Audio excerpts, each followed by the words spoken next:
আসসালামু আলাইকুম ওয়া রাহমাতুল্লাহি ওয়া বারাকাতুহু। নাহমাদুহু ওয়া নুসাল্লি আলা রাসূলিহিল কারীম। আম্মা বা'দ। আউযু বিল্লাহি মিনাশ শাইতানির রাজীম। বিসমিল্লাহির রাহমানির রাহিম। পবিত্র হাদিস শরীফে বর্ণিত আছে, কারো মৃত্যুর সময় নিকটবর্তী হলে হযরতে আজরাইল আলাইহিস সালাম জান কবজের জন্য তার মুখমণ্ডলের দিকে অগ্রসর হন।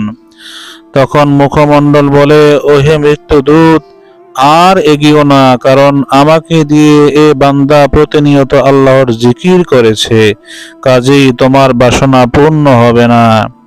তখন হযরত আজরাইল আলাইহিস সালাম আল্লাহর দরবারে আরজ করবেন, হে পরওয়ারদিগার, তোমার বান্দার বক্তব্য তো এই, তখন আমার করণীয় কি? আল্লাহ বলবেন, ভিন্ন পথে অগ্রসর হও। আর আজরাইল আলাইহিস সালাম তখন হাতের দিকে অগ্রসর হবেন, হাত বাধা দিয়ে বলবে, ওহে আজরাইল, ভিন্ন পথ দেখো, কারণ আমি আল্লাহর রাস্তায় অনেক দান দক্ষিণা করেছি, আল্লাহর দ্বীন প্রচারের জন্য তলোয়ার পরিচালনা এবং লেখনী দিয়ে ধর্মের শ্রেষ্ঠত্ব প্রকাশ করেছি। অতঃপর মৃত্যুদূত পদদ্বয়ের দিকে অগ্রসর হতেই পদযুগল বাধা প্রদান পূর্বক বলবে, ওহে মালাকুল মউত, এ পথে নয়। আমি হেঁটে গিয়ে জুমআ ও 5 ওয়াক্ত ফরজ নামাজের জামাতে শরীক হয়েছি, রোগীর সেবা যত্নের জন্য গমন করেছি, ধর্মীয় বিদ্যা অর্জনের জন্য জ্ঞানীদের মজলিসে উপস্থিত হয়েছি। অতঃপর আজরাইল আলাইহিস সালাম দু কানের দিকে অগ্রসর হবেন, উভয় কান বাধা দিয়ে বলবে, ওহে মৃত্যুদূত, ক্ষান্ত হও, আমার সাহায্যে আল্লাহর বান্দা পবিত্র কোরআন তেলাওয়াত ও আল্লাহর তাসবিহ শ্রবণ করেছে। অনন্তর তিনি নয়ন যুগলের দিকে অগ্রসর হলে তারা বলবে, থামো, আমাকে দিয়ে আল্লাহর বান্দা পবিত্র কালামুল্লাহ এবং ওলি ও আলেমদের চেহারা মোবারক দর্শন করেছে, কাজেই আমার দিক থেকে তোমার আক্রমণ রচনা করো না। এভাবে মালাকুল মউত নানা দিক থেকে তার কাজে প্রতিরোধের সম্মুখীন হয়ে আরজ করবেন, হে প্রভু, তোমার বান্দা যে আমাকে কোনো দিক থেকেই কার্য সিদ্ধি করতে দিচ্ছে না, আমি এখন কি করতে পারি? প্রতি উত্তরে আল্লাহ তাআলা বলবেন, না, কোনো মতেই তুমি এরূপে কার্য সিদ্ধি করতে পারবে না বা কৃতকার্য হতে পারবে না, বরং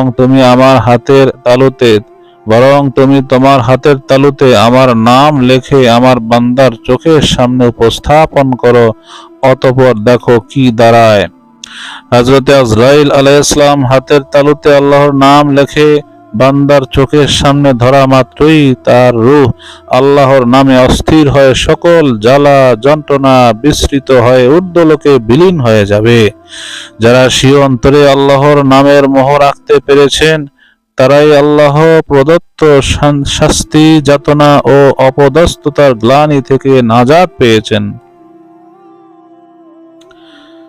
পবিত্র হাদিস শরীফে ইরশাদ হচ্ছে, যখন কোনো বান্দার প্রাণ সংহার কার্য শুরু হয়, তখন আল্লাহর নির্দেশে জনৈক ঘোষক উচ্চ স্বরে ঘোষণা করতে থাকে, ওহে আজরাইল, বন্ধ করো, তাকে কিছুটা বিশ্রাম করতে দাও। রূহ যখন বক্ষস্থলে উপস্থিত হয়, তখন পুনরায় ডেকে বলা হয়, ওহে মৃত্যুদূত, ক্ষান্ত হও, আরো কিছু সময় তাকে আরাম করতে দাও। অতঃপর রূহ যখন কণ্ঠনালীতে এসে উপস্থিত হয়, তখন বলা হয়, ওহে মালাকুল মউত, ক্ষান্ত হও, তাকে সারা জীবনের সঙ্গী সাথী অঙ্গ প্রত্যঙ্গ থেকে চিরবিদায় নিতে একটু ফুরসত দাও। তখন হাত, পা, চোখ, কান, নাক প্রভৃতি অঙ্গ প্রত্যঙ্গ রূহকে চিরবিদায় দিয়ে বলে, ওহে বন্ধু, মহাপ্রলয় দিবস পর্যন্ত তোমার উপর আল্লাহর অশেষ কৃপা বর্ষিত হোক। এরপরই আসে চরম পরিণতির সময়। হাত পা নিস্তেজ হয়ে পড়ে, চোখ হারায় তার জ্যোতি, দু কান হয়ে পড়ে শ্রবণ শক্তিহীন এবং দেহ রাজ্য নির্জীব অবস্থায় অসাড় হয়ে পড়ে থাকে। হায়, সে সময় জিহ্বা যদি কালিমায়ে শাহাদাত বিহীন হয় এবং রূহ যদি আল্লাহর মারেফাতবিহীন অবস্থায় পড়ে থাকে, তবে সে ব্যক্তিকে কবরে কতই না দুঃখ, বেদনা ও দুর্দশার সম্মুখীন হতে হবে। পিতা মাতা, ভাই বোন, বন্ধু বান্ধব, সন্তান সন্ততি, আত্মীয় স্বজন, পাড়া প্রতিবেশী, পোশাক আশাক, বিছানাপত্র, আবরণ ও সহায় বলতে যেটায় কিছুই থাকবে না। সে সময় যদি আল্লাহ পাক করুণা না করেন, তবে তাকে ভীষণভাবে ক্ষতির সম্মুখীন হতে হবে। আল্লাহ তাআলা আমাদেরকে আল্লাহর হুকুম এবং নবীর তরিকা অনুযায়ী চলার তৌফিক দান করেন। ওমা তৌফিকি ইল্লা বিল্লাহ। আসসালামু আলাইকুম ওয়া রাহমাতুল্লাহি ওয়া বারাকাতুহু।